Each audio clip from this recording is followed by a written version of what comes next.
Welcome to Windows on the World. Thank you for joining us tonight. We're going to be talking about heresy. Yes, heretic. The word heretic actually goes back to the Greek, and its original root means able to choose. So, people who are heretics are people who are able to choose. At certain periods of history, the ability to choose has not been granted. So, we're in very similar times now. We're going to be talking about heresy in the Middle Ages, the time of Henry VIII up until Mary I. And hundreds of people were burnt at the stake in a place in London called Smithfield. They were burnt all over the country, but Smithfield was the chosen place of execution for heretics. And during the time of Henry VIII to Mary I, hundreds were burnt, at least 65 in Smithfield. The numbers are probably higher than that. And if you go to Smithfield, you'll see a little plaque. And that plaque was put up by the Protestant Alliance. Now, not all of the heretics burnt in Smithfield were Protestants. In fact, some of them were Catholics. Some of them were evangelical Christians called Anabaptists. So it wasn't just Protestants who were burnt at the stake during the Reformation. It depended on what was happening. When Henry VIII made himself head of the church, for instance, then a lot of the Catholic priests went against Henry, and this caused their further problems. So it's a very interesting time. We're going to be talking about the Smithfield Martyrs, and it's a project that I've been working on for a number of years. I started to go into Smithfield, looking around, started to do some research, and that's resulted in a documentary that we're putting out called The Heretics of London, the Smithfield Martyrs. So I'm joined by Eric von Essex tonight, and we're going to talk a little bit about Smithfield and about this idea of heresy, what happened during the reign of Henry VIII to Mary I, and a bit of the history of Smithfield, which actually goes back at least 1,000 years. Smithfield in London was originally called the Smoothfield. So, Chris, you've been catching up with a bit of this today. That's right. I know very little about it, and it's a very interesting subject. So, I'm here to learn because my sort of history is modern history, which is First World War, Second World War, and that type of thing. And when I was at school, I used to nod off to sleep. Well, history's not really been taught very well in school. Totally boring.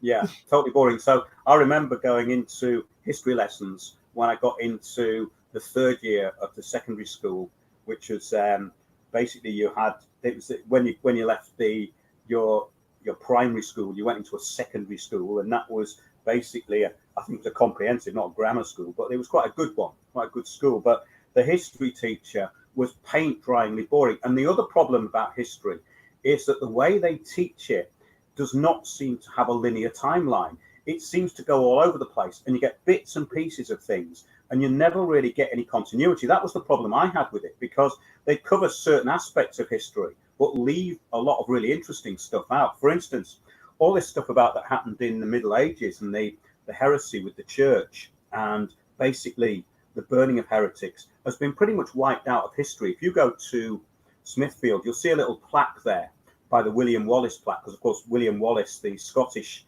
heretic or traitor, depends which side you were on at the time, because Wallace was executed there in 1305, I think. But the actual burning of heretics goes back to 1401, and we're going to go into that tonight. But there's a little plaque there, and it was put up by the Protestant Alliance about 70 years ago. And you've got three names on it: John Rogers, John Philpott, and John Bradford, who succumbed to the flames only a few feet from where the plaque was. Now, we actually found out where the stake was. We found an old book that came out. Well, it's not an ancient book, but it came out in the 1950s, and it was called Hidden London. And in there was a photograph of where the martyr's stake in Smithfield was actually found in 1849. They dug up the road to do some road works, and there's a photograph where it's marked. Now, in our film, we've actually got that. We've marked the spot, and we actually have the heretics walking out to where they were actually burned as ghosts. And we filmed it all in Smithfield in daylight. And we managed to get around the fact that those taxi drivers there having their lunch and all the rest, who were looking on a bit bemused. And we've actually finished all the filming now, but we actually focused on a few characters because so many heretics were burned there. Were you aware of any of this, Chris? No, I wasn't. I knew about. I thought he was Australian. I'm only joking. Sorry, William Wallace from the film Braveheart. But I used to actually work in an office not that far from Smithfield and walk past there every morning, and I wasn't aware of it at all. So I'm really here to learn. I'm very interested because the amount of gruesome torture that went on in those days. And what amazed me, I did a little bit of research on this before we came on air. When they did a burning, it was bring the children. It was a sort of a fun day out. Well, the thing about it was that burnings were very unpopular because these people became martyrs. And the whole intention of this law that came in 1401, it was called Heretico Bendo, which was an ecclesiastical law. The Holy Roman Church, the Holy Roman Empire, the Catholic Church, the Universal Church brought in. And it was basically to deter people from heresy. Now, we have to define what heresy actually is, according to the Catholic Church. The heresy, which most of the heretics were burned for, was denying that transubstantiation occurred and that the bread and wine administered in the Mass did not turn into the literal flesh and blood of Jesus Christ. So if you didn't believe that bread and wine turned into Jesus, you were a heretic. Now, there was ways of arguing around this, and a lot of the heretics argued very successfully with these examinations. But in 1401, they brought in Heretico Bendo. And in 1401, guess what? The first heretic was burned in Smithfield the same year that Heretico Bendo was issued and brought into the ecclesiastical law. Now, canonical law became aligned with common law because what happened was heresy was a common law offence. So basically, what happened was that you would be examined by the church. You would be called in, you would be taken to an examination with people like Thomas Cranmer or Edmund Bonner. Edmund Bonner was the Bishop of London. Cranmer was actually a reformist, but Bonner was a Catholic. So it got very mixed up when Henry VIII changed, because basically when he put in the Act of Supremacy in 1534, made himself head of the church, then things changed quite a bit. But basically, we were still under the power of Rome.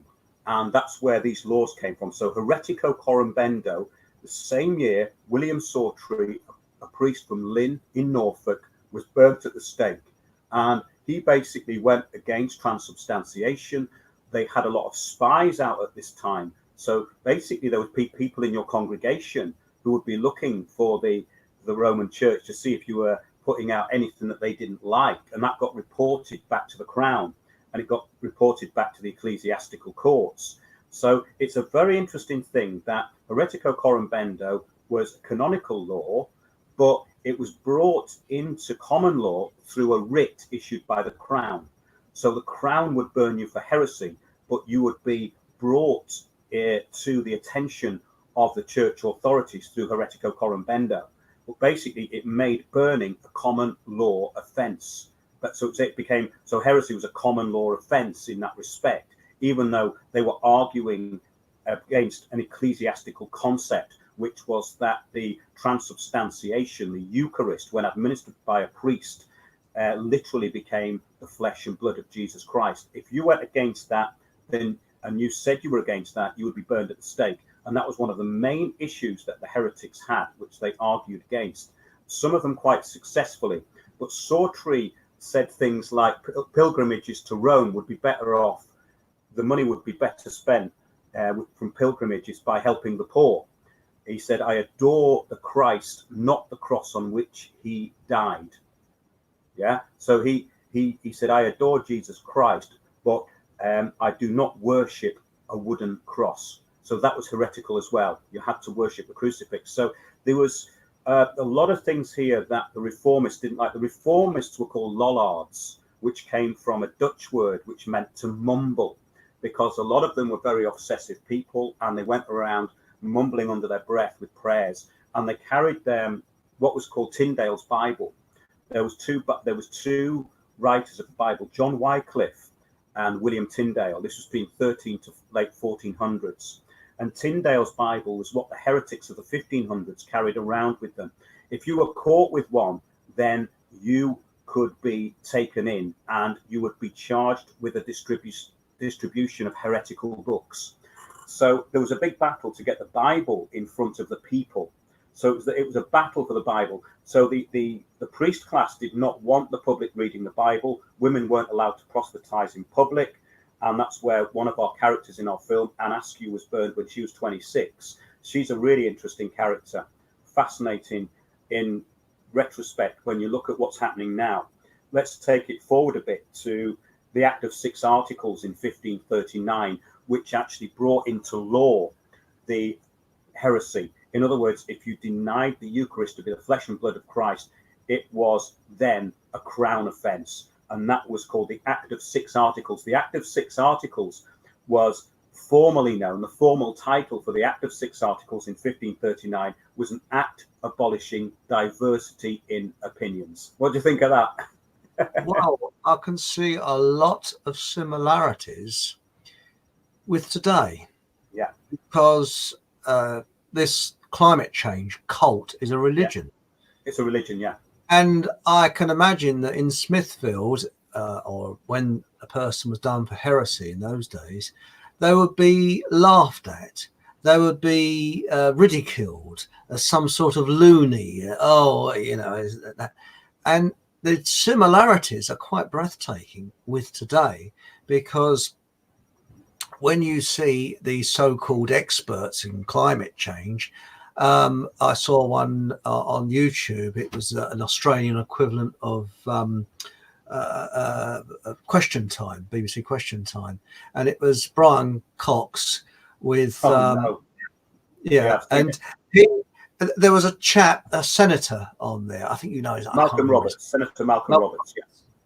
And Malcolm Roberts was just said, well, you know, he questions this climate change. He said, and he just said the NASA statement was incorrect. And then Cox went straight in and said, "Oh, so I suppose you deny them landing on the moon, do you?" And I'd like to delineate here a bit, because I think what's happened now is things have become more dumbed down.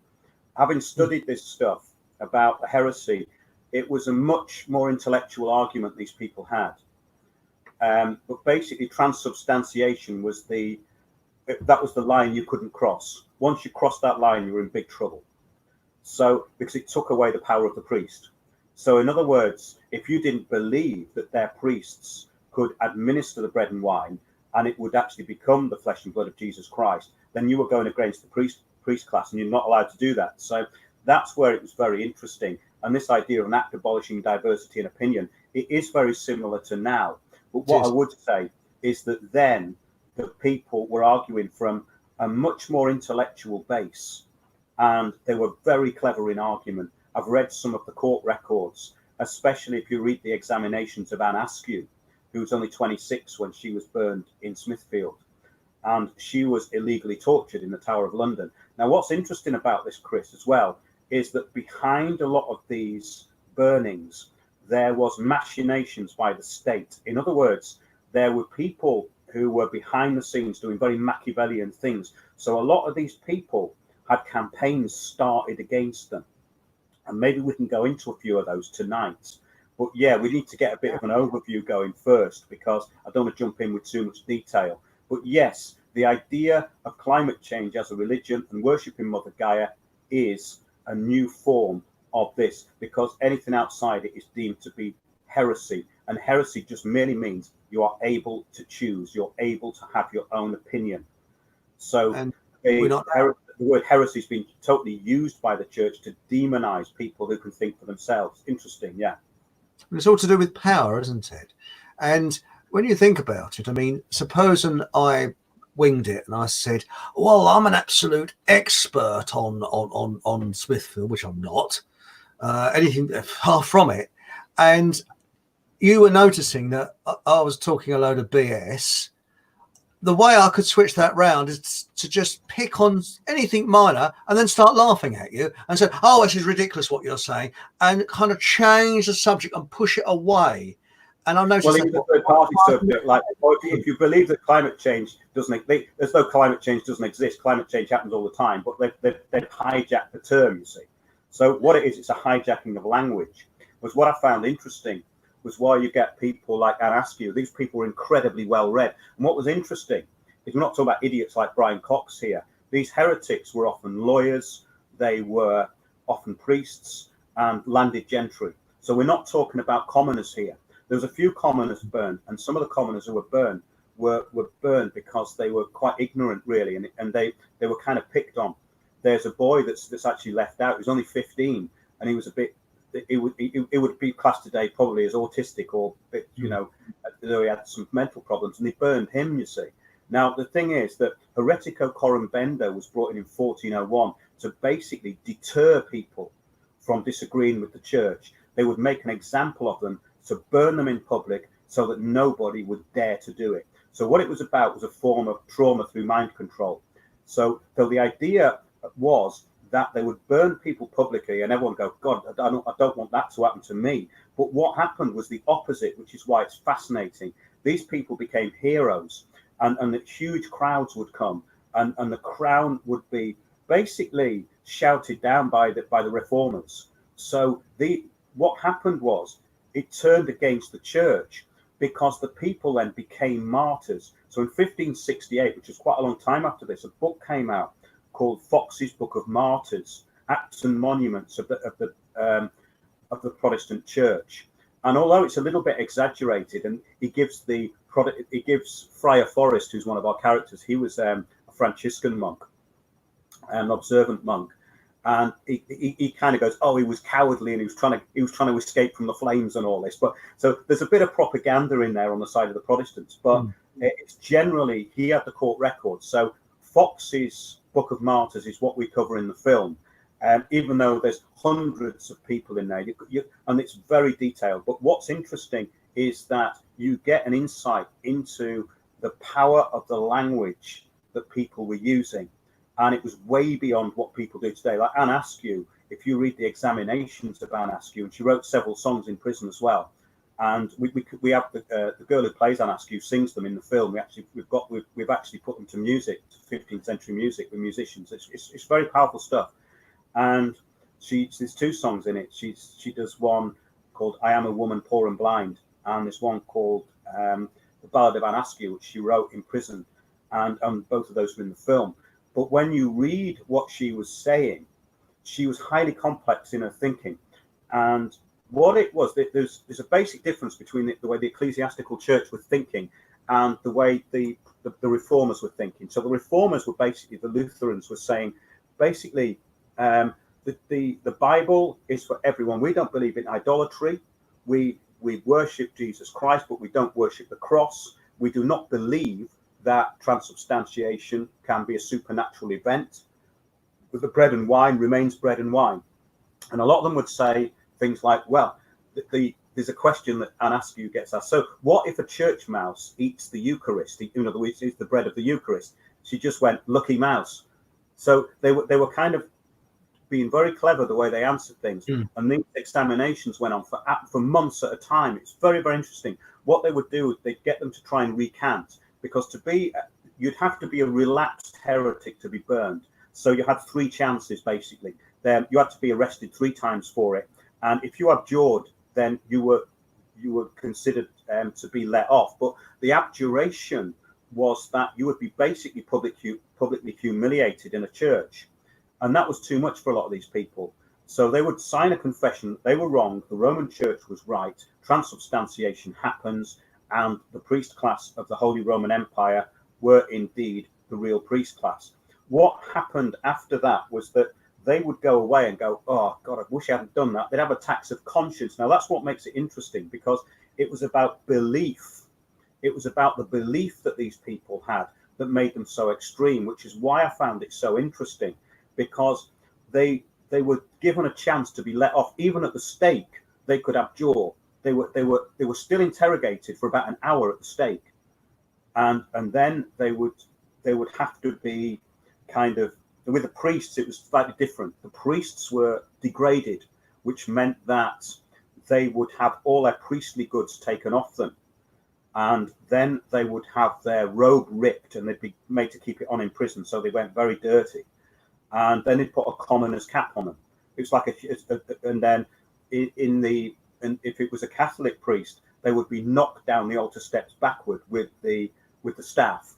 So it was a reversal of the of basically the exercise in becoming a priest. It was the reversal of induction into the priesthood. So they would knock them down the steps, and some of them banged their head on the foot. It's really kind of dramatic stuff, and the whole thing behind it is fascinating, because it was about belief. It was about the fact that they couldn't live with themselves, so they would rather be burned to death, which is why I found it so fascinating. And some of them were completely set up, basically. Yeah.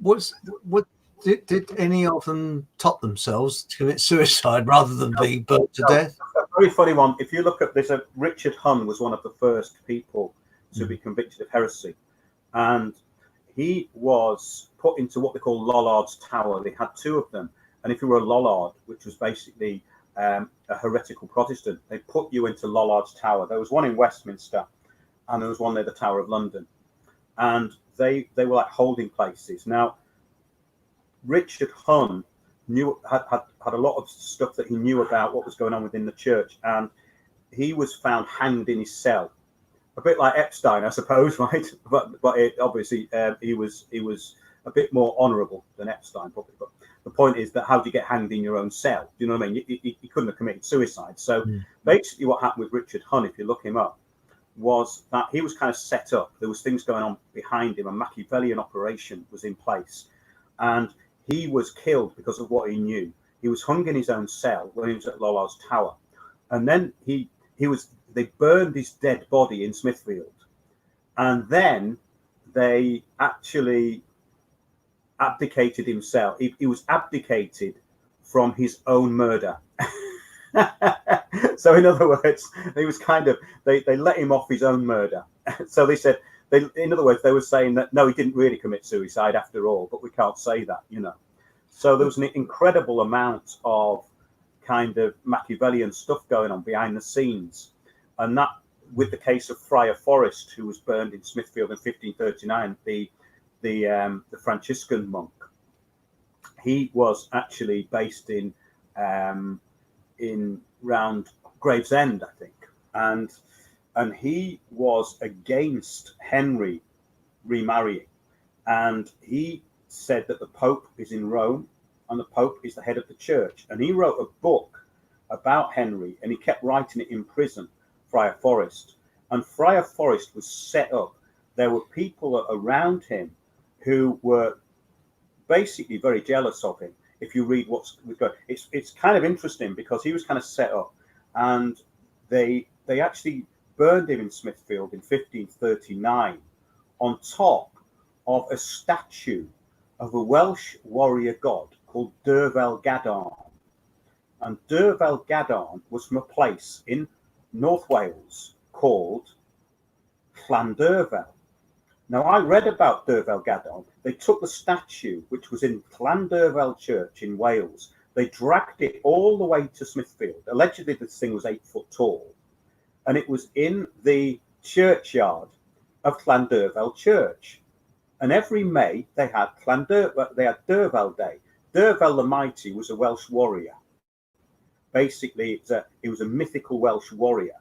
And the story goes that he put down his sword and started healing people.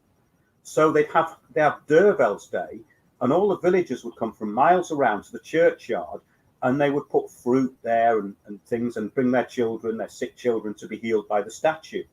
So it was on a pilgrimage route. So the church really didn't like it. So what they decided to do was make an example not only of Friar Forrest, but of Derfel Gadarn. And the story behind Derfel Gadarn is that one day Derfel Gadarn will rise up and set a forest on fire, right? And ironically, Friar Forest was on fire on top of Derval Gadon statues. It's the statue in Smithfield. So it's kind of very strange, the whole thing.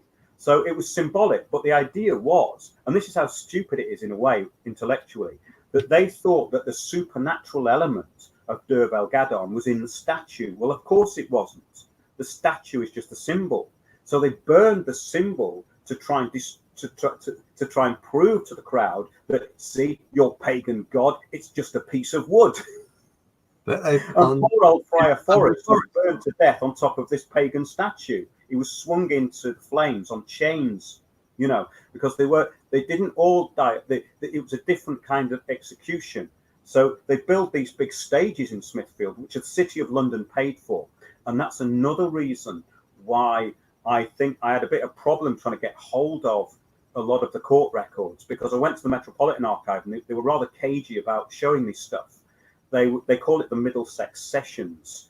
And it was very, very difficult to get hold of things. Then a couple of years ago, a book came out called The Burning Time, which was written by a woman who was on the Privy Council of the City of London. And she seems to have had access to stuff I couldn't find. So I got some stuff from her. And then I started finding out that the Derval Gadon story is quite big. And our talk in Fairbourne in North Wales a few weeks ago, we actually had a fella there who he thinks is the reincarnation of Derval Gadon, Lawrence Main, his name. He's a good writer. And he supplied me with some more stuff about Derval Gadon. It's fascinating, the whole era. Once you tie into one of these stories, you tie into such an intriguing lineage of facts and information that it's very hard to stop researching it, which is why I put so much time into researching it, because when I went down there, first of all, I knew that there was some supernatural element behind it as well with what was with that area. There's something about that area, and we can get into that as well, as to why Smithfield was chosen. Wasn't it?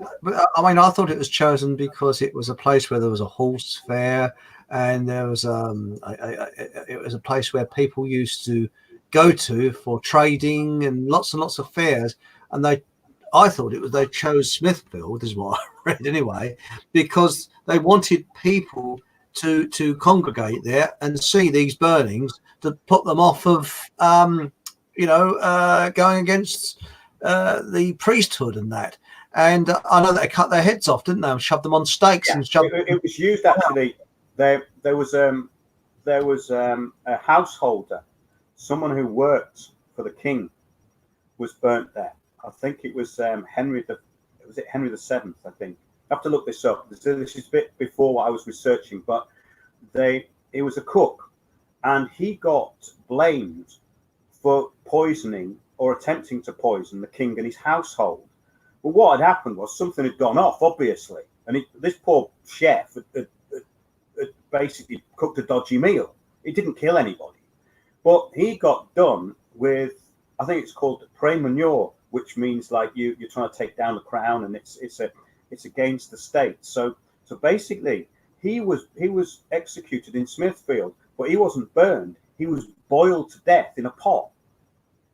I mean, it's unbelievable what happened there, because he was boiled in a pot of oil in Smithfield.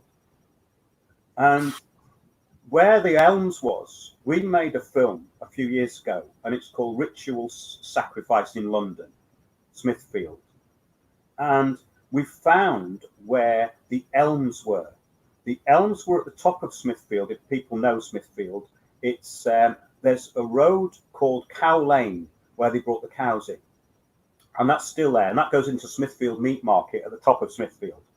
So what happened was they brought this they brought the cattle in, but the Elms was at the top of Smithfield as well, which is actually where the haberdashers' hall. Smithfield is fringed by Freemasonic halls. There's got the butchers, the grocers, haberdashers. And the haberdashers takes up one side of Smithfield, which is the opposite side to where the burnings were, which is by St. Bartholomew's Church. And that was the area where they used to have the hangings. So then they moved them to Tyburn, which was Speaker's Corner. And Speaker's Corner, the idea is people go to Speaker's Corner thinking that they've got free speech. No, it's not about that at all. Speaker's Corner was where you went to say your last words before you were executed. So it's not about freedom of speech. It means that your words at Speaker's Corner mean nothing because you're going to be executed. They're going to be lost in the wind. And that's why they call it Speaker's Corner. And the actual Tyburn tree where they hung them off was in the middle of the road there. It's where you go to Speaker's Corner. People know Marble Arch in London, in England. You go up from Marble Arch. There's a traffic island opposite Speaker's Corner when you're crossing. And there's a little plaque on it, and it says, here was the Tyburn tree. So that's just in the road there, yeah. And fascinating. They had several sites in Smithfield where they did the burnings. There's two. If you look at the woodcuts, it looks like there's two. There's one in front of St. Bartholomew's, which we found. The stake was dug up in 1849, and that's where we filmed. And I matched up from the original photograph where they found the stake and the charred bones. And we had the heretics walking towards that. So we've used that in the film. We've got the exact spot where most of them were burned. So, yeah, it's fascinating. Really fascinating little place. Isn't it strange? It's all to do with, really, to sum it up in a word, it is an elite trying to keep elite and not wanting, and especially that chap that translated the Bible from Latin so that the average person could understand it, because the priests wanted to keep their little secret. It must have been like a sort of, excuse the expression, a Freemasonry of his time in a way, because they wanted to keep their own little group. And they didn't want people finding out, because it lowered their power, didn't it? I mean, if you could read the Bible. The thing about it was that it created martyrs. So it had the opposite effect. So Heretico Corrumbendo, 1401, was that so that it would be so publicly horrific that people would never go against the church. But it had the opposite effect. They became martyrs. And John Fox's Book of Martyrs clearly turns them all into martyrs, you know. And it starts off with, I find recorded in the registers of London the names of divers men and women, troubled, persecuted, and imprisoned by the cruel and bloody rage of the Catholic seat. And that's how it starts. But it wasn't all Protestants who were burned, as we've been saying. Friar Forrest was a monk, and he was kind of set up because he went against Henry VIII. So anyone who went, it depended whether Henry was deferring to Rome or whether it was after the Act of Supremacy in 1534. You see. Weren't they brave, though? When you look at the bravery of these people, I mean, to go through that unbelievable, knowing that you're going to die a really horrendous death and still go ahead with it, it's a sort of bravery. Wow, I mean... Well, that's what I found fascinating about it, because... admiration, incredible. Yeah. If we can get on to, maybe if we go on to Annie Askew, because she was one of the most interesting, and also she should never have been tortured. She was tortured in the Tower of London. She was burned on the 16th of July, 1546. And she'd come to the attention of the authorities. She ran away from her husband. She was meant to, the man she was meant to marry.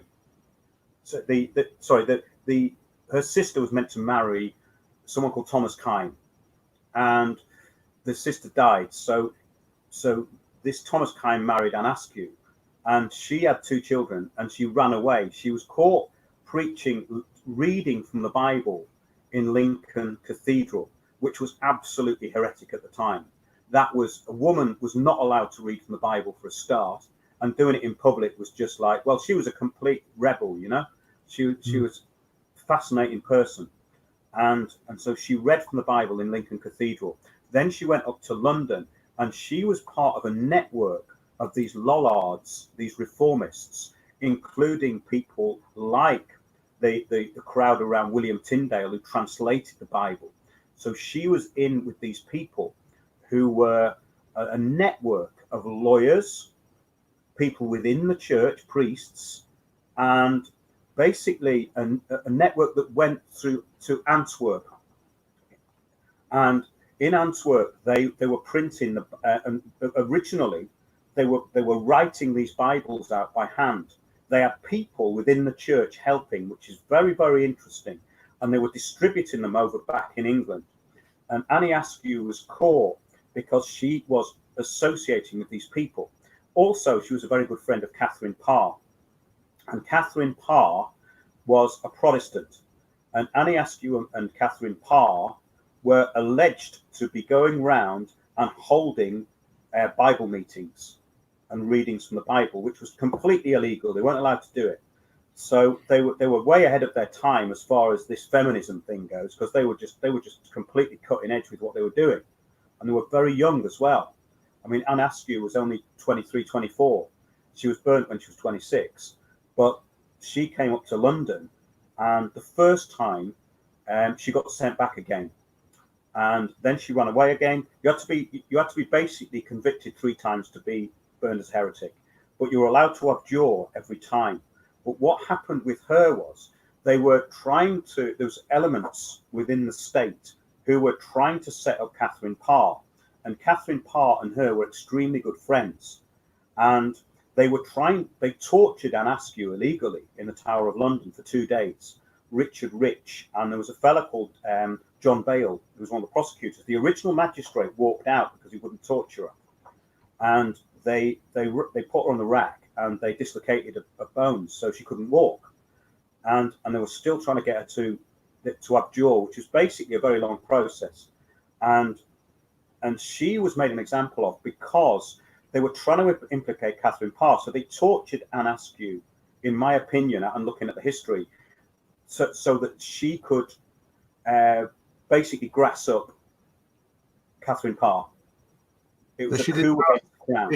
She kept quiet, but they had to carry her to the stake or the place of execution in a chair because she was so badly tortured, wasn't it? That's right. Yeah. And we've got a girl who plays Anne Askew, and she's brilliant. And we've actually filmed her. She comes back obviously as a ghost, because it's modern times, but they all come back as ghost characters in the film. But her story is very, very interesting, and it was a big cover-up by the state, really, that it should have happened. And yeah, we tell the whole story. We have also in the film, we have Friar Forrest. Yeah, he was burned in 1538 on top of the statue of Derval Gadon. We have Joan Bocher, also known as Joan of Kent, who was burned in 1550. Now, she was an Anabaptist, and so she was an evangelical Christian, originally a Protestant, but she was part of a later group who were associated with people like Anne Askew. And in Thomas Cranmer's house, where she was being examined, we've actually filmed that. We have Thomas Cranmer in the film as well. And they're all very good actors. And basically, Joan Bocher would not abjure. She said, basically Cranmer says, well, if that is your belief, so be it. And so she was burned. But she actually says in her testimony, says, it's not long ago since you burnt Anne Askew for a piece of bread, and now you're going to do the same to me, meaning the Eucharist, of course. Which is really, I mean, the examinations of Anne Askew is very, very long, and it was done by John Bale, and it was actually smuggled out of the country. That's the interesting thing about it. It was published in Europe, but not here. And this is why there's resistance by the City of London to actually admit that any of this has happened, even though you go to the Freemasonic Hall outside there, right, the haberdashers, and there's some Freemasons going out, and they said, oh, what are you doing? Because they get very interested. They want to know what you're doing. We were filming a few years ago, this was.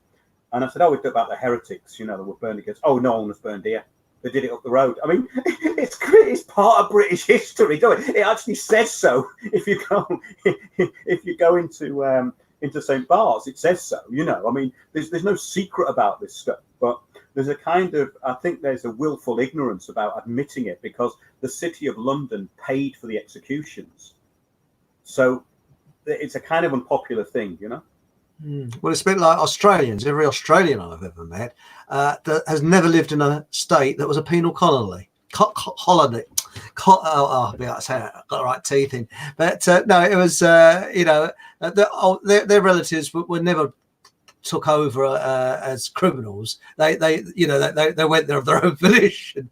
But actually, when you look at the executioners, that's rather interesting, because the executioners were generally hated. They were, their families went through it, and a lot of the executioners were actually murderers that were let off. And they said, "We will let you off provided you become an executioner."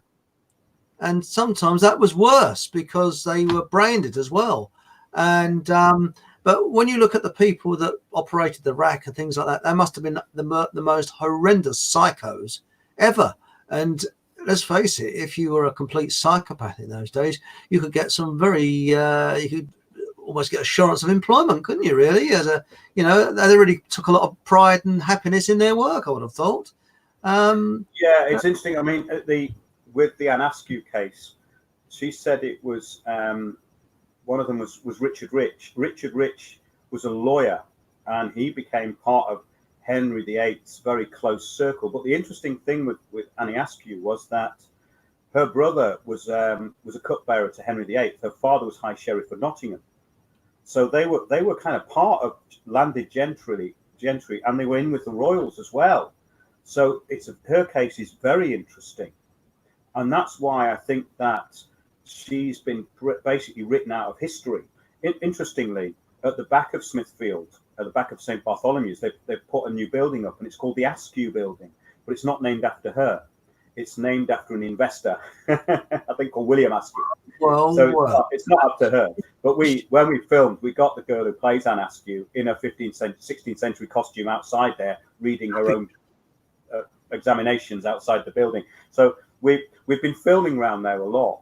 And did you feel people looking around saying, "What's going on here?" Last time we were there, when we filmed Archbishop Cranmer, our actor Archbishop Cranmer, where Netflix were filming a massive thing there, but they were using it because it was very quiet. I think they weren't using it because of it was particularly a good place, so they weren't making the most of the scenery. They were using it to one of the back streets as like a little setup. Sometime in Soho in the 50s, they had all these sort of go-go signs and stuff like that up. But we had tremendous problem filming down there because just about everywhere had a white van or a facilities truck in front of it. But we actually managed to do it. We got into the Rotunda Garden, which is in the middle of Smithfield. They've got this garden with a statue of this lady, and it's in the middle. And that was actually a place where the cattle market was years ago. And yeah, we filmed in there quite a lot because Smithfield is always been should be the most haunted place in London, really, because not only were there massive amount of plague pits around there and a cemetery, all of these people were burned there, and that the executions there, hundreds and hundreds of people were executed. And we could also go into St. Bartholomew's Church as well, which was founded in 1123 by the monk Rahir. And there's a great story about that, and it's really, I think it's been really propped up by the church to make it sound more interesting. But what the fascinating thing is about it is that the St. Bartholomew's the Great, the church there, was founded allegedly by this monk Rahir, who went over to Rome on a pilgrimage, and he caught malaria, and he was having a very kind of disturbed vision due to the malaria, and he was taken up on the back of a winged beast high above, and he looked down, and there was a hellish fiery pit, and it was Smithfield, or Smoothfield as it was known then. It was known as the Smoothfield because that's where they take their horses, and you can still see the horse trough there. The horse trough is still there. So it'd be a place where then it became horse trading, and later Bartholomew's Fair, which we can go into, which ran for 700 years, referred to in Oliver Twist, Charles Dickens. And yes, so Ray here had this vision, and he's taken up high above this hellish pit where he saw a fire below, and he thought of that what took him up was a dragon. Interestingly, the dragon became the symbol of the city of London. So there's some kind of prophecy going on, which they don't really acknowledge. They say that he was taken up on the back of the winged beast. This is his own record, which you can look it up. Actually, it's a thing called the Book of the Foundation of St. Bartholomew's the Great. You can find it on the internet. It's very interesting, and it's all in Old English, obviously. So it's quite wordy. And he's taken up on the back of a dragon, which he believes is Satan, looks down into the fiery hellish pit, which is Smithfield. And then Bartholomew appears to him. Saint Bartholomew appears to him and said, I am Bartholomew. I have come to help thee in thy straits. You will build a church and hospital for the poor in this place. You are the minister and I am the master. Everything will be looked after. He went to the king, told him about the vision, and that's the story behind the church. And it was a priory church, so there was monks there. So it was a church hospital for the poor, founded in 1123, and then several hundred years later, his prophetic dream comes true. It turns into a fiery, hellish pit. So that's not really acknowledged in the story, but it's obvious from the timeline that that's what happened, right? That's very weird. Well, I mean, I might be going off the track a little bit, but you said about plague pits. I don't know if you know the hairnet building, as what it's called, to Cannon Street. Have you ever seen it? It looks like a hairnet over the top of it. It was built in the early 70s. Yes. Well, I work for the structural engineers and architects that actually designed that place. And when I started work, this happened obviously before when I was at school, but when I started work, the engineers, the old boys there and the architects were talking about this plague pit. And apparently what happened is, I think it was about must have been 73, 74, something like that. Bulldozers working away. They kept digging up bones and skeletons. So they called Scotland Yard in, who came along and said, no, hang on, that's a plague pit.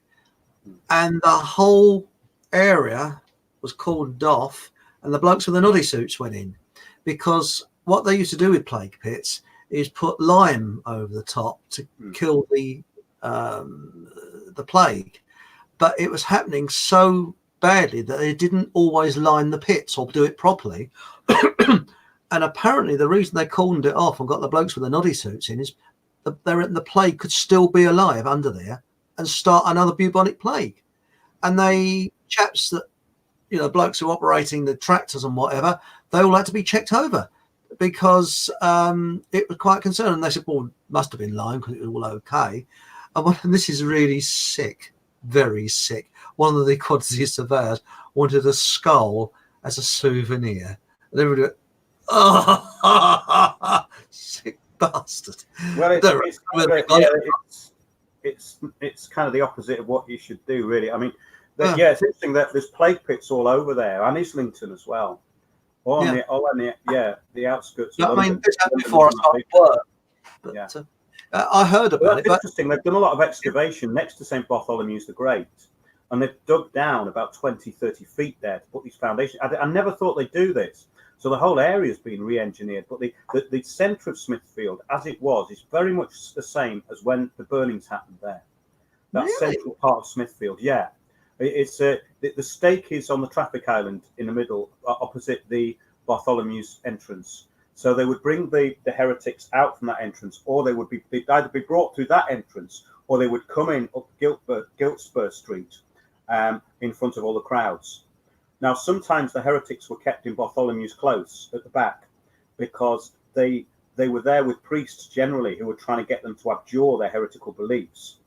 And if you abjured your heretical beliefs, you would then have to carry a bunch of sticks, which is what they burnt people with. They called it a faggot then, which was basically a faggot of sticks, a big thing on your shoulder, right? So yeah, it's not Graham Norton.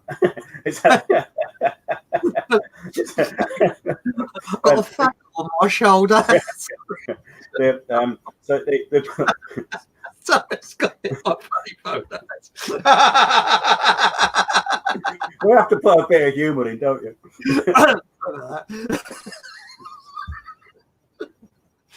I just thought of Tony Blair. Sorry, with the word faggot.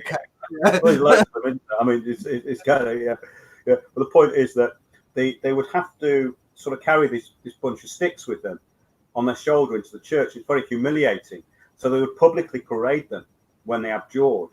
But what was interesting, one of our characters is actually Thomas Cranmer, Archbishop of Canterbury, who actually tried two of the heretics. I mean, he was involved in the Anne Askew case and also with the Friar Forest case. But what happened was when Cranmer took issue with the crown and the papacy, he was charged with heresy. And what happened was that he actually abjured, and then they took him to it's at St Mary's Church in Oxford, and he got up in front of the congregation, and it was meant to be, I'm sorry, I'm really sorry, I'm sorry, you're great, I'm an idiot, etc.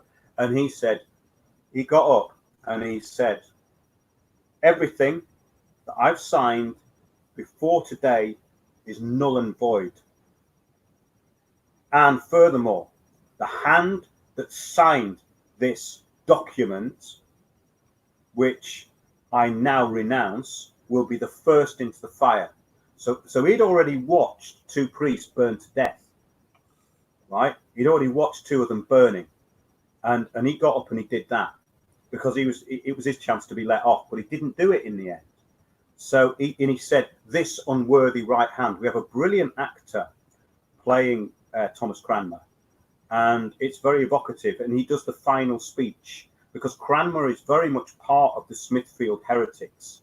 Obviously, he was involved in the conviction of 2 of them, in the respect that he was trying to get them to abjure, and he was involved in the ecclesiastical process.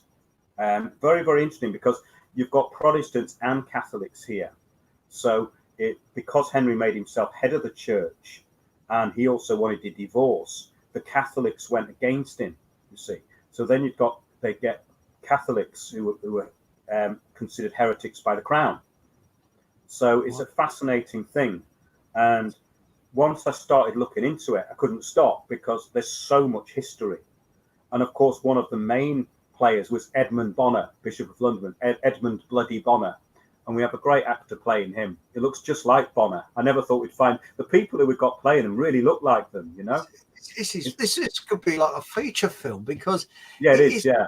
Because they were so, as you said quite rightly earlier, they were so educated for that time. Yeah. Very educated, because and to do it justice is very difficult, Chris, because you have to get into the detail and get the story over. But it has to, in a film, it has to be very simplistic.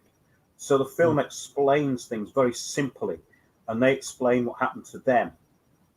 Basically, it's obviously their ghosts of the past coming back. But I think that it does them justice in the respect that the stories are accurate, you know. And all right, we've got Bishop Bonner as a baddie, really, but he ended up in prison. You see, he ended up in prison, and then he decided that Mary got him out again. He was in Marshalsea Prison and Fleet Prison. So Edmund Bonner, Bishop of London, was locked up, and then because he went against Henry, and then when Mary came in, of course, it went Catholic again. So he was let out, and he tried another 200 Protestants. Good. And he's got a really bad press because they said that he sort of whipped them, and he sounds like he had some kind of psychotic problem, actually, when you read about him. But it may be just bad press, you know. But yeah, Edmund Bloody Bonner, and yeah, he figures in it a lot. Yes, it's that they had no real conscience as such, you know, because when you look at religion, it's turn the other cheek and forgiveness and things like that. But there's no forgiveness at all. They took everything so literal, didn't they? Everything was so in your face, so to speak. But something that is fascinating me is that you've got Smithfield. It was a place, first of all, where people were happy. They had meetings, they had the fairs, they had the horse trading and things like that. Then it became an execution site, and then it became an animal execution place. Yes, it's always been a place in a way of sacrifice. Yeah. Now, there seems to be something rather satanic about that. Well, this is what I found interesting about it in the wider respect, yeah. You know, it seems very strange that you've got all this to do with death. I mean, we live today, there's a death cult. I think we're ruled by a death cult. They're obsessed with it. And when you look through history, you've got these individual heretics being killed in the most awful ways. Then you go through and you got the 17th century, you got Cromwell. Then you come forward a bit more. You got the First World War where poor sods are going over the top of the trenches, getting killed, mass carnage. And it seems the sort of carnage where they executed, was it 60 or 70 people, then the sort of the way they killed people became more and more efficient until you got up to people like Mao, who wiped out, they reckon, something like 1 billion people. And it all seems to be centered around this death cult where religion might have been used as a sort of an excuse. I don't know. It seems to be very satanic. Well, I think there's certain elements of pagan ritual in it. I mean, because it is a sacrifice in a way. But what the Roman Church, that you were basically with a heretic, it was a way of cleansing them. So it's kind of, they thought it was the gentlest way you could deal with them. So yeah, being burned to death was kind of, we're letting you off lightly here, you know. It's unbelievable, isn't it? Can you imagine that today? You know, middle class mummy and daddy would take their little uns in their 4x4 down to Smithfield because there's going to be a public execution. Come on, dear. Oh, look, because all that blood everywhere. But they wouldn't be able to go, they'd probably find parking a problem. It's in the Guardian. Sorry, I should. I'm not taking. I think those people are. No, it's you know, it is unbelievable when you think about it. But what was interesting was that even in prison they got treated really badly. You know, like and they had to pay for their food in prison.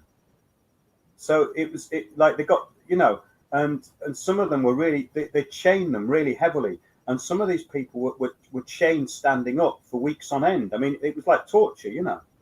So I found it fascinating, but I found the people who were doing it fascinating because it was a really rebellious thing to do. And so that's what really interested me, that this network of people who were actually working underground against the Roman Empire. I found it very, very interesting. And this network of people from Antwerp to here, there were lawyers, they were priests, they were people within the church, they were landed gentry. So there was a very interesting network, yeah. Because Guy Fawkes, it wasn't his real name, it's Guy Fawkes. Oh dear, can't remember it. But Guy Fawkes, for want of a better word, he was actually poisoned when he was in prison deliberately. And when you see his signature, he was in prison, it was shaking out. And when he went to be decapitated, he could hardly stand up because they was actually poisoning him in prison deliberately. They did it deliberately so. But it's also sadistic, isn't it? And I think sadism nowadays is more psychological than it is physical. It's like the old psychologically. It's like the old Silent Wars thing. So it's more of a psychological program. Yeah, there was psychology involved in what was going on there, but the outcomes were a bit more extreme. And yeah, I mean, there's been so many executions in Smithfield, and that's what interested me about the place, because it's a small place, but it's got I think it's got the oldest house in London now at the back. And if you go into St. Bartholomew's Church, it really is like going back to the 13th, 14th century. It's quite an amazing church inside, and it's really atmospheric. And Henry VIII actually burned a priest in there. Really? What Tyler went in there? What did they do with, well, would have been Mash, I suppose, that left. I mean, were there many people buried under Smithfield at all? Have they found many graves there at all? There was plague pits there. This is why I was interested, because next door they've done a huge excavation which goes right up to the priory at St. Bartholomew's. It's right up to the window. I don't know how they did it, because the priory grounds have all gone. I was really shocked that they do that, because I thought that would be more protected, but I suppose in the city of London, you know, it's all about progress and development, isn't it? So, be careful. how many more glass buildings do you want? Well, how many have you got? You know, yeah. But how could this is what amazed me. I mean, as I say, I wasn't at work I was at school when it happened, but I heard from the people that worked at this place that the plague could still be kept alive under the soil. And I'm wondering whether they're taking precautions today. There must be, because you know, the soil is quite warm and warm enough to keep a sort of a plague alive. But it all seems to be an excuse in many ways for sadism, doesn't it? It's all sadistic. Well, yeah, I mean, they're very cruel tortures and punishments that they inflicted, and yeah, it's the kind of mindset behind them. It's like the hand drawing and quartering thing. I mean, who would think of something like that? I don't think you could think of anything more horrific than that. But that was really about the audience. So people would see that, you'd never forget it. You would never forget something like that. So it's another kind of mind control. That's all it is. But the fascinating thing about that period was that you could be on the right side one minute and on the wrong side the next, depending on what everybody wanted to do, you know. It sounds like North Korea to me today, because you hear about these people that's escaped from North Korea. And if it's true what they say, there's a chap that's saying that there's a chap that was stole just a little piece of rope to sell so he could feed his family, and he was executed. And it's a public execution in front of his family. And they'd execute people for anything. You've got to be on the right. You've got to worship Kim Il-jung and Christianity there. If they find you with a Bible, you're executed. So it's what you're saying happened in Smithfield is almost like explaining what similar to North Korea today, if it's true what they're saying. You know, it's quite... I just found the intellectual arguments behind it very interesting, the ecclesiastical arguments, because what it's about, it's like cloaking reality in a way. So they trying to intellectualize something which they took ownership of. So Papal Bull Unum Sanctum in 1302 put the world in trust to the Holy Roman Empire until Jesus comes back. That's actually what it was about. Outside the Universal Church, there is absolutely no salvation. There is no salvation outside, which is like communitarianism we were talking about last week with LARP, because basically they create one mindset, and if you're outside that, then you're a heretic, you're a conspiracy theorist, you're a denier. It's very, very simple. Publicly humiliated. The thing is, and it's very similar in the respect of benefice as well, because obviously the reformists didn't believe in benefice at all. They said, well, you can't pay to get into heaven, you can't pay to absolve your sins. But the Roman Church says, yes, you can. So a lot of what went on with people like Sawtrey, the first person to be burned, a priest from Norfolk in 1401, the first person to be burned under the new ecclesiastical law, Heretico Corrumbendo, which became common law through the crown. The common law writ would be issued by the crown, so then you could be burned by the crown, you see. So that was the interesting that. But what he said was that all of this stuff like pilgrimages, spending loads of money, taking money off the public as benefice should be spent helping and feeding the poor. But that was heretical to the church, you see.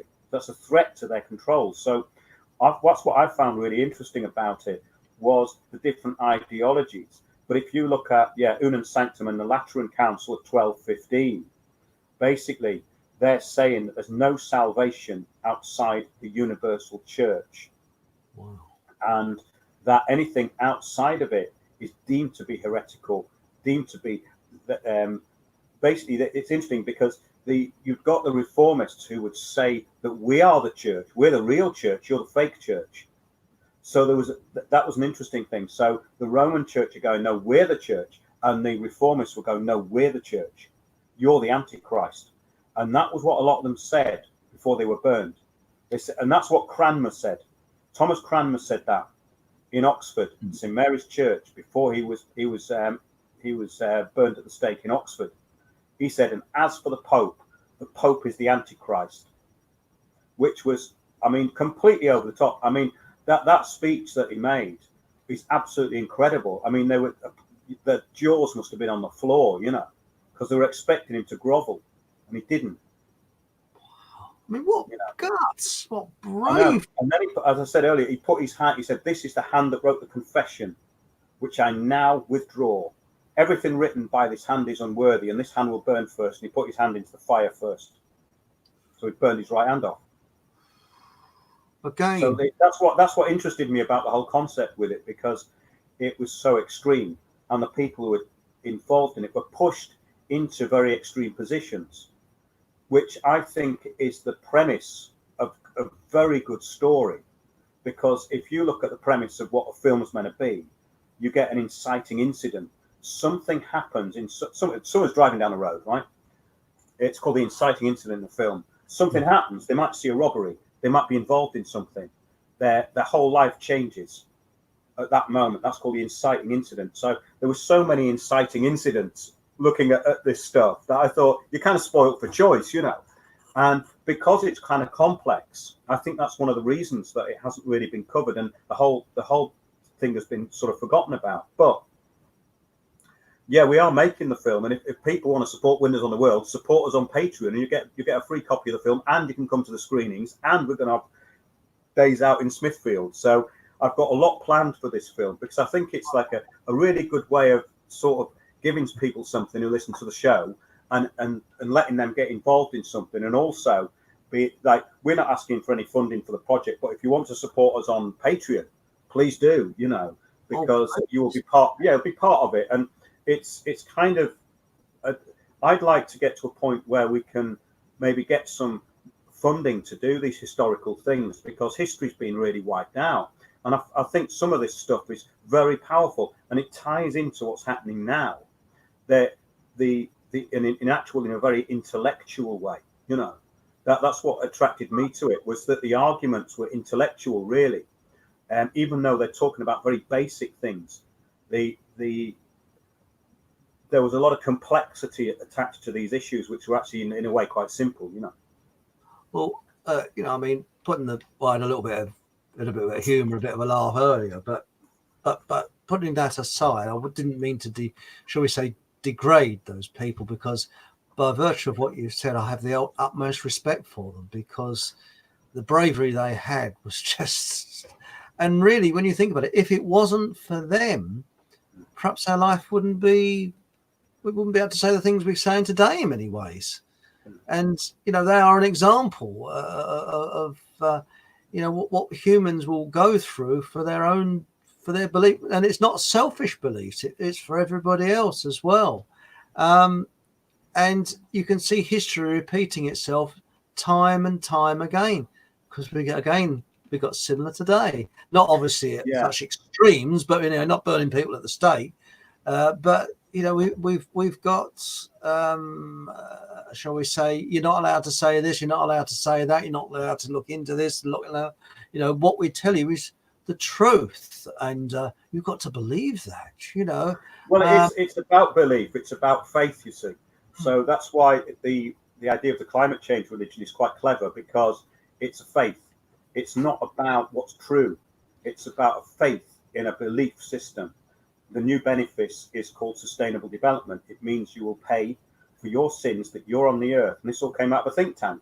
So it doesn't matter whether it's the think tank or the Roman Church. It's kind of the same thing.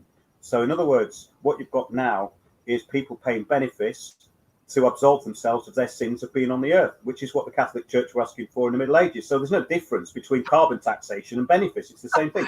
Yeah, because I've often said that when you look at the civil service and all these different things, really, the way the civil service work is a kind of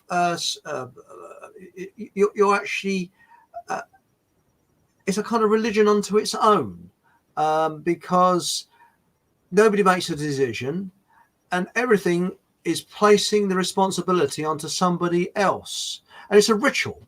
I mean, for instance, if you have a problem with the Inland Revenue and you write a letter to them, oh no, that went at the wrong time. You got to do this at this time, do this that time, do this, do that, and it's all ritualized. Yeah, And systems of administration. yeah, it's all ritual. You got to you know, you got to show this, do that. For example, you know, with the council tax, that you get a discount if you live in a house on your own. So I sent it through on the computer, and then it had time, date, when I did it, all this, that, and the other. It's all kind of Big Brother is watching you. You know, you got to do this, you got to do that. Again, all ritualized. It's quite amazing. But I mean, do you plan any? I mean, I guess you do plan some future films on historical subjects. Yeah, this is what I always wanted to do, and we're talking about it now. Actually, so I was just looking at the comments. They're always quite amusing because they're a parallel universe to what we're talking about, but some of them relate to it. You know, yeah. So yeah, I'll put that up again. Support us on our forthcoming feature film. Yes, you can do that, and we're going to have some special screenings. You see, my whole idea of it was that I wanted to create something that is very different from what you'd get in any kind of mainstream, because I'm not putting on Amazon Prime. I'm going to put it out as a DVD and do talks, because I think this could really build up into making more historical films. That was the idea, that we stay completely independent, and it's very difficult to do that with a film. I mean, I spend all my time basically working on Windows on the World stuff and doing this film. It's actually an insane idea to make a feature film on your own. It's an insane thing to do. There's so much work, because you not only have to film it, you have to edit it, you have to script it, and the editing of films is the most important bit. The editor makes the film. You know, I mean, it doesn't matter how good the director is. The director is often actually assisted greatly by a cinematographer. So the cinematographer will actually choose the locations, and you know, you got location people. But what we did was did the whole thing off the cuff while people were walking about in broad daylight. You know, we did. so we've got our ghosts doing that in front of the camera, and I bet you do get. No.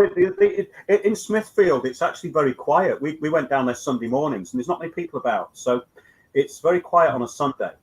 And even the taxi drivers were quite respectful when we had Annie Askew walking into the middle of the road where she was burned, and the girl who played it, she's just in a white dress, she's coming back as a ghost, and she stood there. What happened was very strange, actually, because she got into the middle of the road, and her dress just blew all the way, like from both sides. It was flapping from both sides, and her hair was just going all over the place.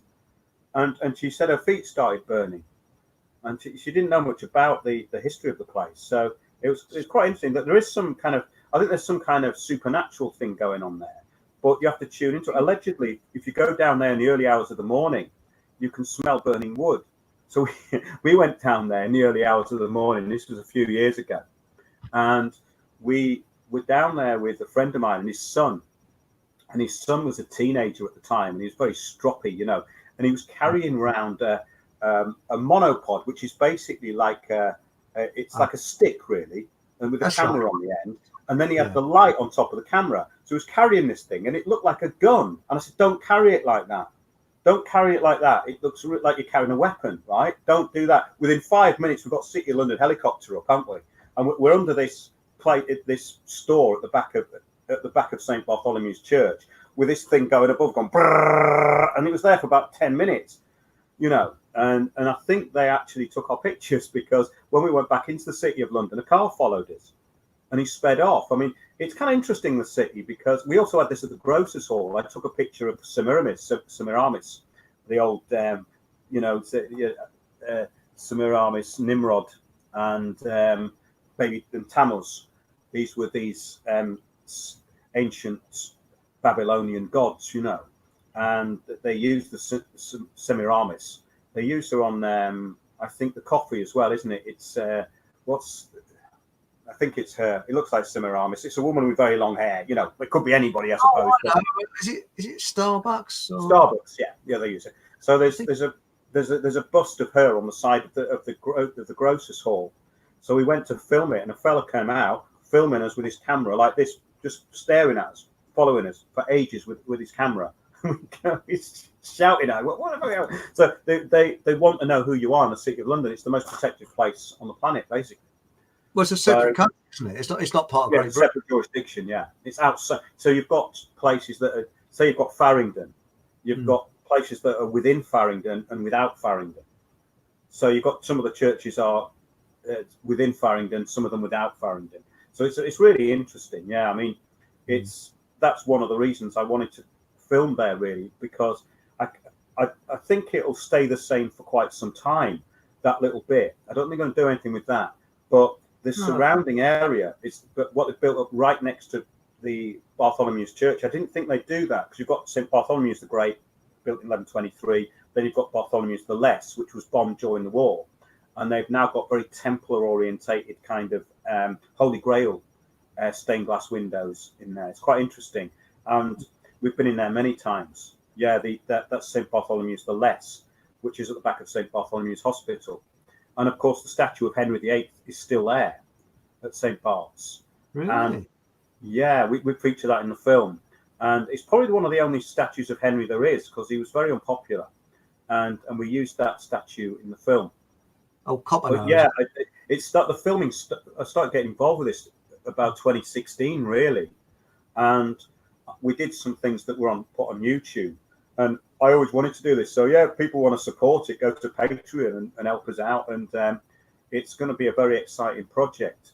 And everyone will get invited to screenings and doing talks on it. I want to get the characters to come along, so they're going to dress up. It'll just make it, it's. I suppose I was going to say it can't all be doom and gloom, but well, it is about doom and gloom, really. So I suppose it's kind of it's interesting and inspiring at the same time. I think. The thing is, though, is that if you come forward in time, it becomes easy, because you can just do set shots. So you're doing something, I don't know, First World War trench. Well, that would be easy peasy, wouldn't it? Really, but going way back in history like that, it must be very, very difficult. But isn't it fascinating when you look around? I mean, I used to work, as I say, at in the on the project, the Billingsgate project, and I worked in some site offices there. They turned them into drawing offices, and it was a fantastic view. I had probably the best view in London. I looked over the side of my drawing board. Right in front of me was Tower Bridge, and to the right of me was the River Thames, and it was quite incredible. But it always felt very creepy there. There was something about the City of London that is unlike any other place I've ever been to. I think it's very satanic. And also, have you seen that what they call the Dracula building? That's very satanic as well. But why is it that after World War II in Europe, especially in, I think it was Warsaw, they rebuilt Warsaw as it was before it was bombed, and they got craftsmen in to rebuild the buildings? What did they do in London? Oh, sod that, and build a load of 1960s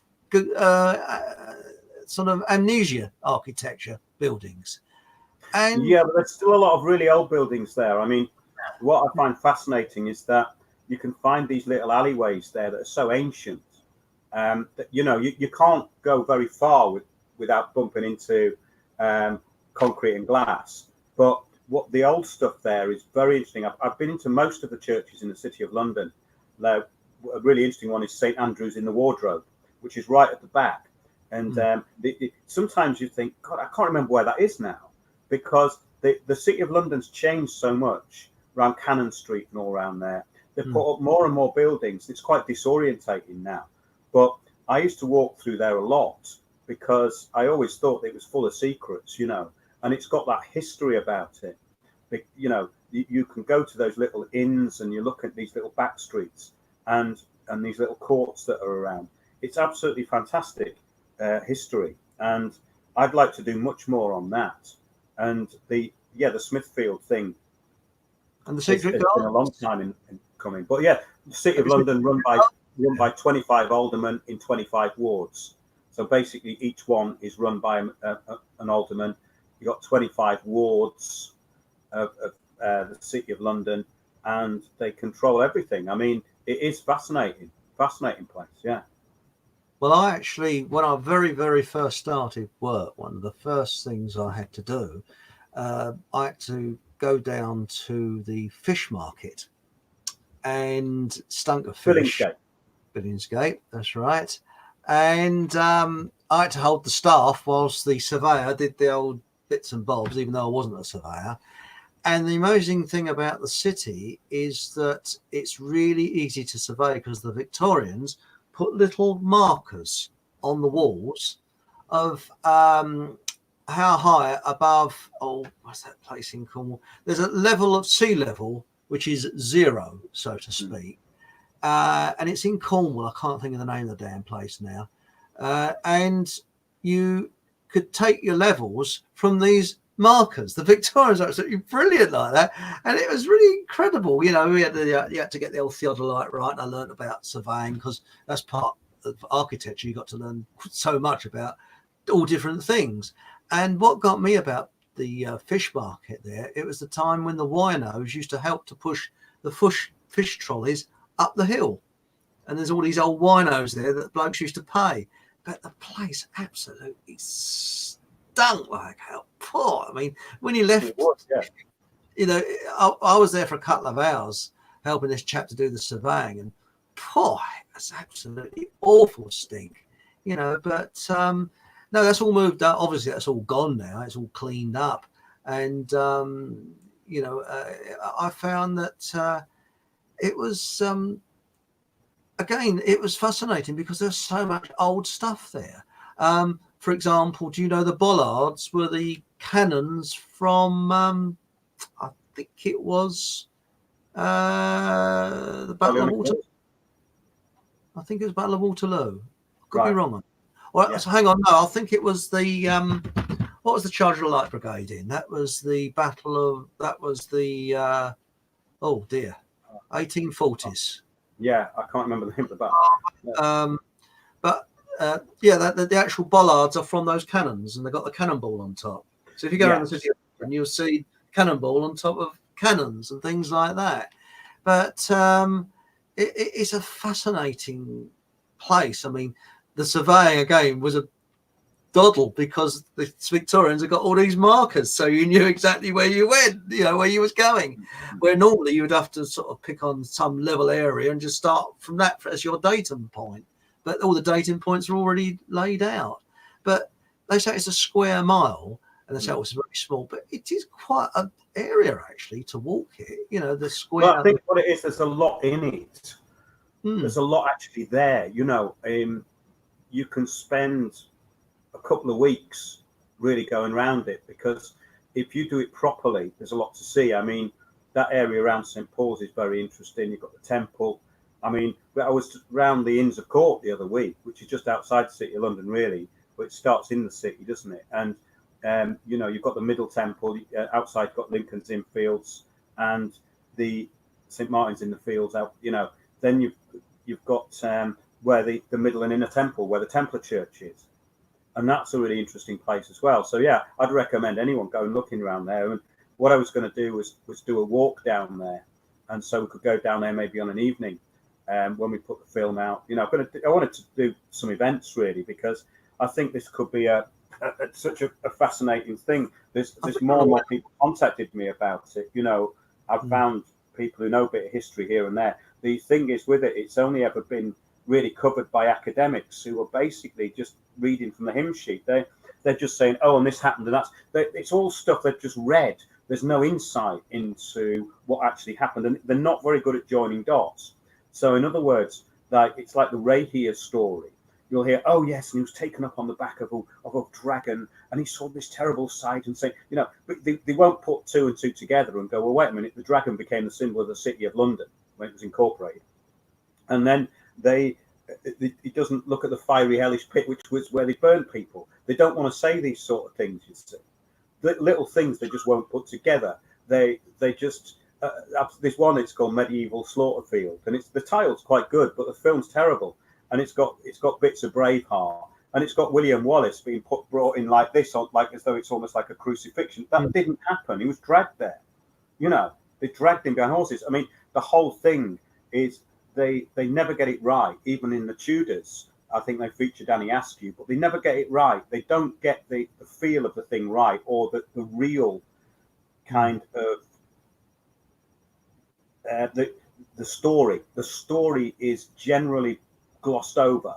So that's what I wanted to bring to this film, something that's quite simple to explain, but the characters like Friar Forrest has never really been given an outing. You know, the people talk about him. He got a bad press in Fox's Book of Martyrs because he was Catholic. But in actual fact, I mean, they said, he was. They basically called him a coward because his feet were in the fire and he was trying to get out. Well, that's a reflex action, right? You can't blame him for that. Like, he didn't stand there and get burned to death like the rest of them, you know. But most of them were chained. You see, they couldn't move. So it's let's face it, it worked. I think it's a natural reaction to want to get out, wouldn't it? Really? Yeah. So I thought it was good to give Friar Forrest, and we've got a very good actor. One of our viewers, actually, a friend of mine for years, Des, is playing Friar Forrest, and Joan Boach is played by another friend of mine, Joanne, and we've got Annie Askew by my friend Araya, and then we've got Thomas Cranmer, who's a friend of a friend, and he's brilliant. And we went down there to film him as a ghost and all that, and that's when Netflix were filming this. That he filmed, you know, it was very exciting, the whole project really, and it's all been done. You know, what the amazing thing about this is, right, is that you can make something look like $1 million if you know what you're doing. You can shoot something on a small camera. You can shoot on a good camera, and basically on the hoof with a couple of actors. And if you know your locations and what you want, you can make it look like a big budget movie. And that's what I love about the technology now. And it's not used. You know, like there's so many good places and so many good locations that can be used. And look at the crap they put on TV. You know, it's just turned out quickly and it's rubbish. Some of the dramas are quite good. They spend a lot of money on, but they don't seem to get very. It's cutting edge stuff we want. You know, that's the whole idea of the film, is that it's a bit quirky, it's different. It's kind of got a slightly supernatural element to it, which makes it a bit mystery, you know, because you want a bit of that. You want something that draws you in on a number of levels, because that's what drew me into Smithfield on a number of levels, because I had a few experiences down there and had some kind of insights into what had gone on. And I kept going there. I just walked up there on Sunday. Thought, I've got to do something here, you know. And yeah, it's fascinating. And that meat market is still there. I think they start about 3 o'clock in the morning. It's all over by about 10 in the morning. I think the meat market. Have a look at it anyway. I think they've changed the times, but they're not doing it as much now. And of course, everyone's going to be vegan soon and not driving, so they've got to close it all down. I used to walk past there going to work this morning, because I used to walk. Where did I used to walk from? I used to come down on the mainline station. Anyway, I can't remember. And used to see carcasses hanging outside in a sort of diesel engine. Yeah, boom, boom, boom. There's all sort of like diesel stains up the back of the car. There's a really good film, Chris. I can't remember what it's called, but I've got a copy of it. I think it's on YouTube, and I think it was made in the 80s. And it's really funny. They're throwing big bits of meat at each other. It's just really yobby and very, very funny at the same time. Oh, yeah. And this woman goes to work there, and there's she gets bullied so much, and she can't keep up with the banter, and they're just giving her these awful jokes all day long. So basically, she says, "Oh, I can't stand it anymore. I'm going to leave." They're all like a bunch of kids, you know. It's a very good documentary about Smithfield and about the way they are down there, you know. So you've got all that going on. Yeah, so it is an interesting place. And of course, the drovers used to bring the cattle down. They used to go hundreds of miles for these cattle. They used to bring them down from places like Scotland, obviously stopping off for weeks on the way, right? You know what I mean? But they'd bring them all down what is the A10 now. They'd bring them down that way. The geese, they used to bring them in from Norfolk, didn't they? They used to take them down. But when, you know, it's funny, going back to this Billingsgate, there seems to be a link with Billingsgate, because as I say, one of my first jobs I had to do was to go and to help a surveyor going around Billingsgate. And then several years later, in the early 90s, I was actually worked on the Billingsgate redevelopment. And I was the architectural bloke. If you look at that horrible, you know, that pyramid building that's all glass. Well, the Yeah. top 3 floors. Shard. You don't know the shard's elsewhere, isn't it? It's not the shard. No. This is it's a kind of a greeny blue colour glass, and it was Citibank was our client. I worked for Coval Matthews, and it was one of the best projects I ever worked on. Actually, I was freelance there, and it was great.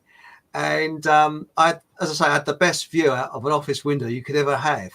And what the senior architect there, what he did, he said, right, he carved it up so you had 3 floors at the top.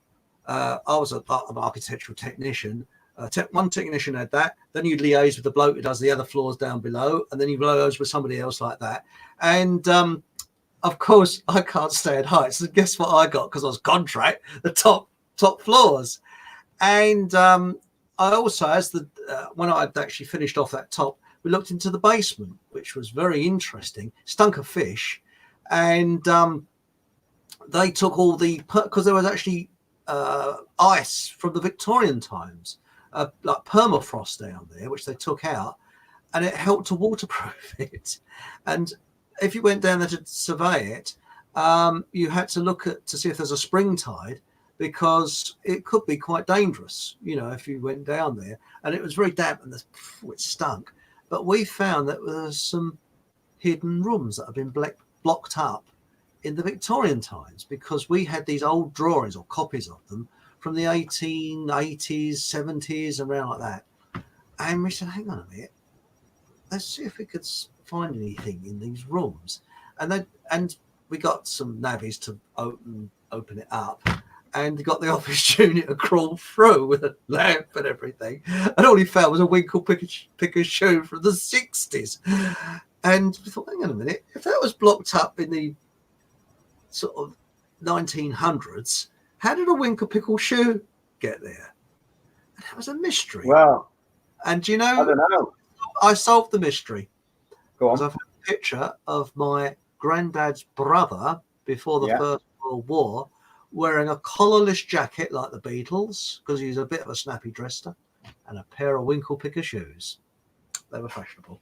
Well, that's right. I was going to say it could have been the Paul McCartney that disappeared, you see. It could be.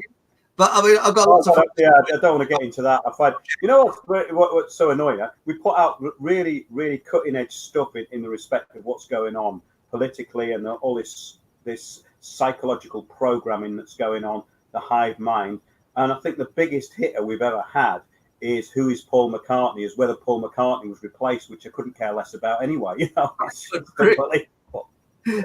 it's funny that, isn't it? You know, but I think that you're on a winner with these films. You really are. Well, it's.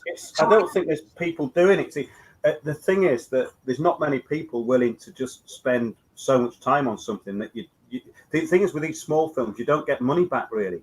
Amazon have really ruined it in a way, because Amazon Prime, I had a film up there, it's about Jet Harris from The Shadows, and you can still get it on the website. And it's a very good film. If you're into early 60s stuff, have a look. There's 2 films. There's one called Backstage Pass, and there's one that's about Jet Harris. He was a real rebel. He was in The Shadows in the early 60s, and he had his hair peroxided, sort of James Dean type character, but very funny bloke as well. And we made a film with him just before he died, and he was really rebellious, you know, till the end. And he's brilliant guitarist as well. Yeah, but he was a kind of interesting character as well, because I wasn't a Shadows fan to start with, because I remember I couldn't stand Cliff Richard, but the actual band are brilliant. They were fantastic musicians, the Shadows. I mean, and the production, if you go back to their early albums, they're absolutely fantastic production. Even today, listen to it. It's astonishing stuff, you know. Apache, you know, it's a great video of Jet playing Apache, and he's got the winkle. It ends on the winkle picker shoe, and he's smoking. He's on the bass, and and it's all film noir, you know. It's all like that. And at the end, he just goes, and then you just see him crushing it in his winkle picker, you know. Oh, brilliant! Because the Shadows were good. They were very good. Apache was pretty good, and but they did say, what was it now? One of them said, I think Cliff outgrew us or something. I don't know whether they parted because of that, but I think I don't know whether it was a friendly parting or not. But they sort of, he said something which could be interpreted in either way. I don't know, but I can't Yeah, stand Cliff. well, it's not. I'm not a great fan of him, but it's in actual fact the early stuff was very good. Move It was brilliant, but I think Jet was still with them then. But we go on to different stuff now. Yeah, yeah. I mean, Move It. I mean, I've got a much older sister than me, and I was always the kid brother. She hated my guts. She still hates my guts. I haven't spoken to her for years, and her wall was full. I always remember when I was really young of pictures of Cliff Richards. She was a Cliff Richards. She idolised him, or what was his name? Harry Webb. Harry Webb. Yeah, because he used to live at Nazing, and his mother remarried, and I think his stepfather was younger than him. Something weird like that, because he was, wasn't he? He was. Well, we're getting onto a different subject there, but yeah, the thing is, I put that on Amazon Prime, and the company, which is called an aggregator called Distributor, they went bankrupt, and so I'm left now with that. The film's sort of in limbo. I'm still seeing if I can download it, but yeah, that's the problem with all this stuff. I mean, the good thing is that I wanted to do with this film. I'm going to put it out for people who listen to the show. Anyone who supports us on Patreon, I'll put the banner up again. It's not a salesman thing, but basically, if you want to help us, please do. The point is that we're going to put this out, and it's going to be like part of a community effort. Really, it's the Windows on the World community. It's like there's going to be events that are going to be of interest to people who listen to the show, and you'll get a copy of the film and be invited to the screenings. So I think there's some really interesting stuff that can happen from it. And also, we have a lot of really good contacts now all over the country for our Talks the Bigger Picture. We're in Frome and Totnes this weekend. Look on windowsontheworld.net and come along if you're down there. And if you want to book us for talks, get in touch with us through the website. Yeah. So I'm probably going to wrap this up in a minute, Chris, because I think we've had a good wrap tonight. Pretty good one. I'll tell you something else, Mark. The City of London. I know it's a bit of an old cliche, but Jack the Ripper. Yeah, we could get into that. Hanway Street is a place I used to go to quite a lot. We used to go to a little curry place down there, just off Brick Lane, and that's where some of the I think there's a few of them took place down there. Yeah, that's a different story altogether. Shall we say? I think there's a lot of, shall we say, fake information about it, but that again is another subject. But absolutely, yeah, we can't get into that. But yeah, I mean, around the City of London, it is easier to film, but also the English Civil War that time, that's quite interesting as well. Cromwell and that, because people don't really know the truth about Cromwell. No, and there's plenty in Smithfield that they don't know about. I mean, like, there's Wat Tyler, the peasants' revolt ended there when Wat Tyler met with the mayor and the king, and they said that Wat Tyler was lunged at one of them. I don't think that happened at all. I think they just did him in front of his own followers, a bit like what they're trying to do with Heretics, trying to scare the public. So Wat Tyler was wounded, ran into the church. The church didn't accept him. They dragged him into the hospital and they murdered him in the hospital. So it's Smithfield, very interesting place, and we'll be doing more on this in the weeks to come because there's so many stories, and it's a little bit different from the stuff that we usually talk about, but in a way, I think it's very relevant when you've got things like the Act of 6 Articles, which was formally known, which came in 1539, which the formal title was an act abolishing diversity in opinions. So I think that's pretty much where we are now with the censorship and what's going on. So it kind of runs parallel in some ways. But thanks everyone for listening, and be back on Sunday 9 p.m. I'll be with you, I think, tomorrow night, won't I? Yes, it'll be with me tomorrow night at 7 o'clock. Yeah, 7 p.m. Okay. So, and also I'll be on at 9:30. A busy day tomorrow. 9:30 in the morning with Caroline, and we're going to sort of look at whether they could phase out David Attenborough to help the climate. And yeah, well, I was listening to some of our Greater Thunderbird versus David Attenborough sketches last night, and they are pretty good.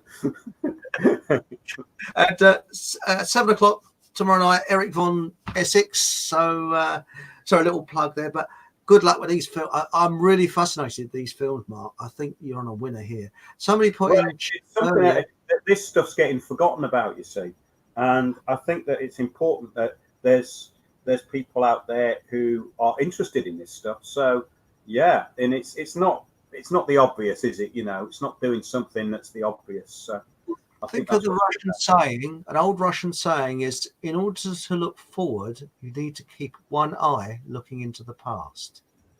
yes, absolutely. I've just put it up again there. Support us and our forthcoming feature film, The Heretics of London, on Patreon at windowsontheworld.net. So there you go. We don't do many plugs, but why not? Okay, that's great. So join us tomorrow night if you're about. And thanks a lot for watching, and thanks for the comments. Hello to Steve Watson and Lark and Sandy123 and all the rest of you in the comments. I'll just have a quick look. So yes, Cromwell helped orchestrate the killing of the King's ritual that led to the execution of Charles I. That was Lark in Texas. Yeah, his handlers were wealthy Jewish merchant bankers in Amsterdam.